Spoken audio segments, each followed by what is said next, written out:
she cried out into the silence, her voice breaking like glass. "This town buried me alive." The words did not come from any living soul in sight.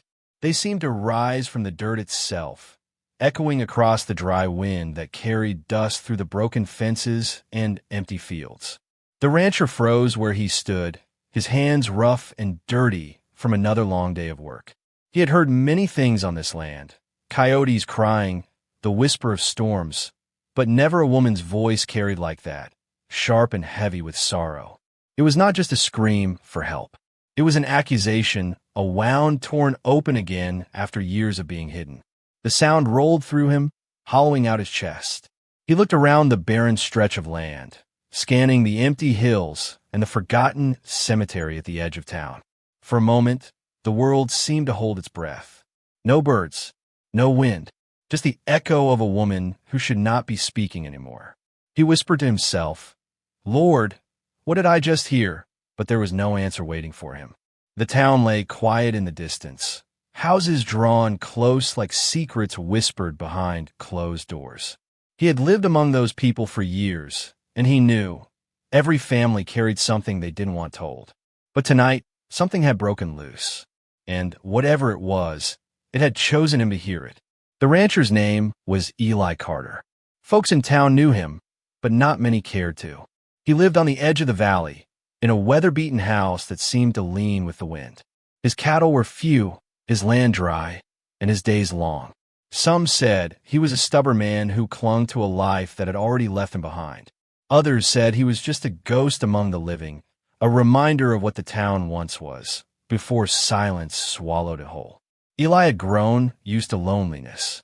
His mornings started before the sun, feeding what animals he had left, mending fences, riding out across miles of empty land with nothing but his horse and his thoughts for company.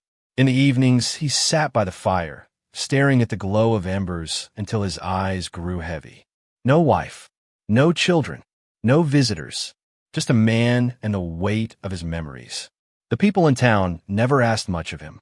When he came down for supplies, they greeted him politely but distantly, like a shadow you nod at but never invite inside. Eli noticed their glances, how their voices dipped when certain names or places were mentioned. He knew this town carried a heaviness, a silence deeper than his own. But until that night, he never thought much of it. He told himself life was simple. Survive the land, endure the days, die quietly. That was enough. Then came the voice, the cry that ripped through his solitude. And in that moment, Eli understood something he hadn't dared admit before. His loneliness wasn't just his own. It belonged to the land, to the town, to something buried deep that refused to stay hidden. The next night, Eli heard it again. He was walking back from the barn, lantern swinging low in his hand, when the air split with the sound of her voice. "Help me. Please, don't let them bury me again." The words seemed to crawl out of the soil itself, trembling through the earth and straight into his bones. Eli stopped cold, his heart thudding against his ribs. The voice wasn't faint, like some trick of the wind. It was clear, desperate, and close, too close. He raised the lantern, the dim light sweeping across the yard, but nothing stirred except the grass bending under the night breeze. His throat went dry. He called out, "Who's there?" But only silence answered back. By morning, Eli carried the story into town. He told the men at the feed store about the woman's cry, about the words that haunted his night. They looked at him, then at one another, and their faces tightened like rope pulled too hard. "You've been out there alone too long, Eli," one man said with a chuckle that didn't reach his eyes. Another muttered, "Best not go chasing after voices. This land plays tricks." But Eli saw the truth in their silence. Their laughter was forced, their shoulders stiff. They knew something, and they wanted him to let it go. Eli didn't. That voice clung to him like dust on his boots. He couldn't shake it, whether it came from a ghost, a memory, or something buried in the earth. He was certain of one thing. The woman was real, and she had chosen him to hear her. Eli couldn't leave it alone. The voice haunted his days just as much as his nights. He found himself riding out past the cemetery on the edge of town, where crooked headstones leaned into the weeds and the earth had cracked from years of sun. It was a place people avoided, but Eli felt pulled to it, as if the ground itself whispered for him to listen closer. He searched for answers the only way he knew, by asking questions. Quietly at first. Over coffee at the diner, he asked old Mrs. Bell if she remembered any woman who had gone missing. She stirred her cup too long, eyes fixed on the sugar swirling in her spoon, before shaking her head and changing the subject. At the library, he dug through brittle town records, pages yellowed and edges torn. Most of the files were tidy, neat, as if the town had nothing to hide. But Eli knew enough about people to recognize when stories were missing. Gaps where names should have been. Years with no mention of births or deaths. Erased, as if they had never lived at all. One evening, he found an old letter folded inside a dusty ledger. The paper was fragile, ink faded but still readable. They will not hear me. The earth is closing in. God forgive them for what they've done. The words sent a chill down his spine. He read them again and again, his calloused hands trembling.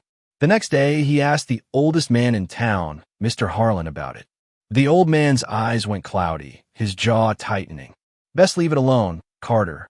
Some truths don't need digging up. But Eli had already decided. Whatever happened, whoever that woman was, the town had buried her story as surely as they'd buried her body. And if she was still crying for help, then her story wasn't finished. By the end of that week, Eli's patience had worn thin. He couldn't carry the voice alone anymore, and the scraps of truth he found in records and whispers only sharpened his need for answers. So he walked into town on a Sunday morning, boots striking hard against the wooden boardwalk, and faced the people he'd known his whole life. Inside the church, sunlight poured through the stained glass windows, casting colors across the pews.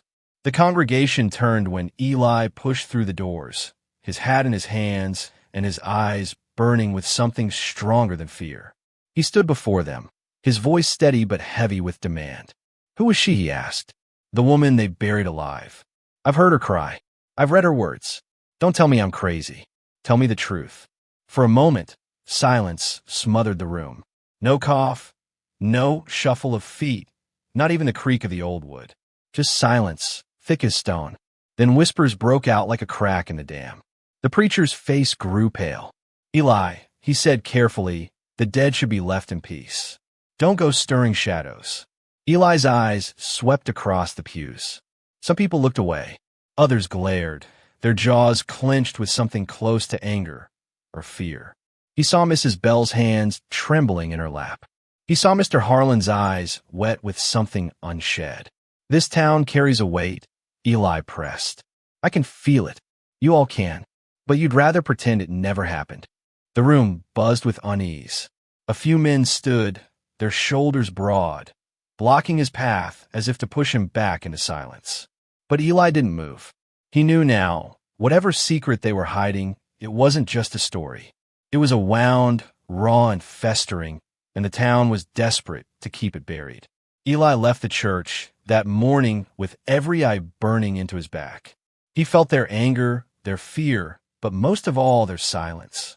It didn't scare him. It fueled him. If the town wouldn't speak, then the earth itself would. That night, lantern in hand, he walked to the cemetery.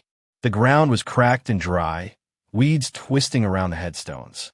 The wind moaned low, carrying with it that faint, broken whisper he had heard before.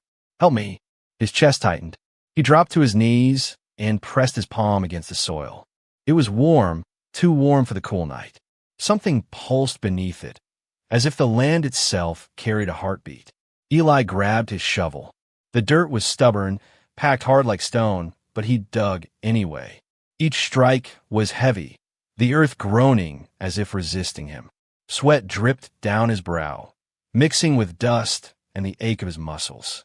Hours passed, the night sky wheeling above, until his shovel hit wood. A coffin. His breath caught. He scraped the soil away, brushing it back with his hands until the shape was clear. The lid was split, rotted by years, but not enough to erase the truth.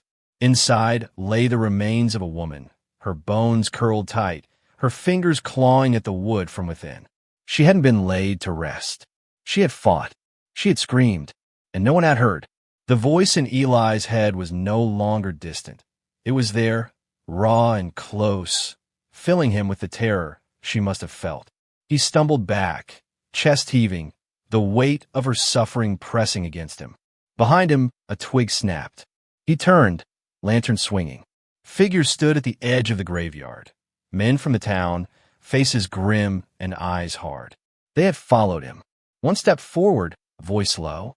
You should have left it alone, Eli. The truth wasn't just buried in the ground. It was buried in every soul that watched him now. And they weren't going to let it go without a fight. Eli stood over the open coffin, the lantern's flame trembling in his hand. The men from town watched him, their faces caught between guilt and rage. For the first time, he saw them for what they truly were. Not just neighbors, not just farmers or shopkeepers, but men who had chosen silence over justice. He raised his voice, louder than he had ever spoken before. She was alive when you put her here. She fought, she clawed, she begged, and you let the earth swallow her whole. The words hit them like stones. Some flinched. Others stood stiff, their jaws locked. One man spat into the dirt. She wasn't one of us, he muttered. She didn't belong. Eli's chest tightened. The woman's final cry echoed again inside him. This town buried me alive. He looked down at her broken remains, then back at the crowd. You thought you could bury her voice, he said, his own voice shaking. But she speaks still, and now the whole world will hear her. For a moment, no one moved. The night was heavy. The truth laid bare like the coffin at his feet. The town's secret was no longer hidden. It lived now in him, and it could never be buried again. In the days that followed, Eli did not return to the church, nor did he step foot inside the stores. The town looked at him differently now, some with shame, others with quiet hatred. But it didn't matter. The silence that had chained them for so long had been broken. He often found himself at the graveyard, standing by the patched earth where the coffin once lay. The woman's voice no longer cried out in the night, but her presence lingered in the stillness, softer now, almost at peace. Eli knew he could never undo what had been done, but he also knew her story would not vanish again. It lived in his chest, burned into his memory, etched into the soil of the valley. The town had buried her alive, but Eli had dug her truth back into the light, and that truth would outlive them all. Some truths never stay buried. If this story gave you chills, share it with someone who loves a haunting tale.